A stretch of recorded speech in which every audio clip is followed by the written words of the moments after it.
Hello दोस्तों, नमस्कार। आप सभी का हमारे यूट्यूब चैनल पर स्वागत है। यदि आप लोग क्लास 12 बायोलॉजी स्टूडेंट है और 29 फरवरी को एग्जाम देने वाले हो तो एग्जाम से पहले इस क्वेश्चन को जरूर रिवाइज करके जाइएगा। क्वेश्चन आपका होने वाला टाइफाइड के कारक, लक्षण व रोकथाम के उपाय लिखिए।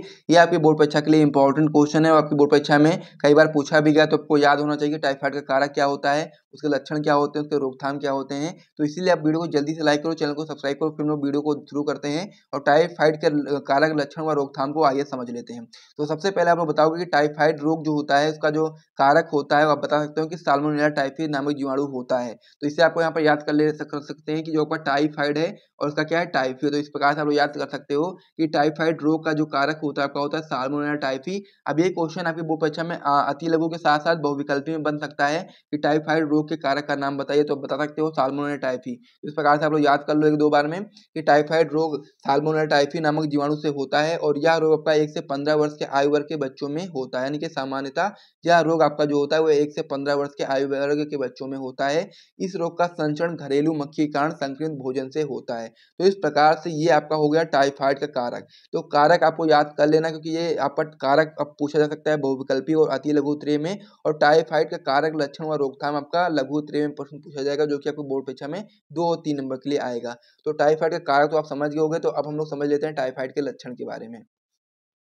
तो लक्षण में आप लोग बताओगे टाइफाइड रोग के निम्न लक्षण है: मस्तिष्क पीड़ा तथा टाइफाइड ज्वर जो दोपहर के बाद अपने चरम पर होता है।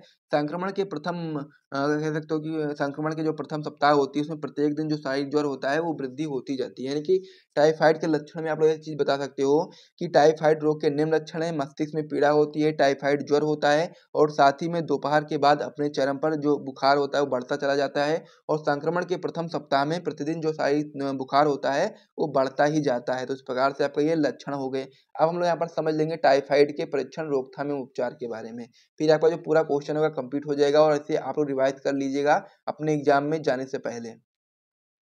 तो परीक्षण एवं रोकथाम एवं उपचार को आइए समझ लेते हैं। इसमें आप लोग बता सकते हैं कि इसका परीक्षण विरार परीक्षण द्वारा किया जाता है। ये भी आपका बहुविकल्पी में पूछा जा सकता है कि टाइफाइड का परीक्षण किस प्रकार से हम लोग कर सकते हैं, कि टाइफाइड रोग का पता लगाने के लिए हम लोग कौन सा टेस्ट करवा सकते हैं। तो आप लोग बता सकते हैं कि इसका परीक्षण विडाल परीक्षण द्वारा किया जा सकता है। फिर अगला पॉइंट आप बताओगे इसमें कि शिशुओं को टैब का टीका लगवाना चाहिए। ये भी आपका इंपॉर्टेंट है, टैब का फुल फॉर्म। तो आप लोग बता सकते हैं कि टैब का टीका लगवाना चाहिए शिशुओं में। टैब का फुल फॉर्म होता है आपका टाइफाइड इम्यूनाइजेशन रिकमेंडेशन। तो इसे याद कर लीजिए कि टैब का फुल फॉर्म क्या होता है। तो आप बता सकते हैं टाइफाइड इम्यूनाइजेशन रिकमेंडेशन। टीकाकरण से प्रतिरक्षण का प्रभाव 3 वर्षों तक रहता है।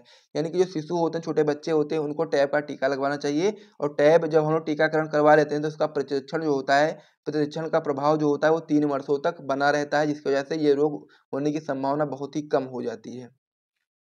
अगला पॉइंट आप इसमें बताते हैं कि आसपास सफाई रखनी चाहिए ताकि हम लोग को टाइफाइड रोग ना हो। भोजन को ढककर रखना चाहिए और बाजार की खुली वस्तुएं नहीं खानी चाहिए।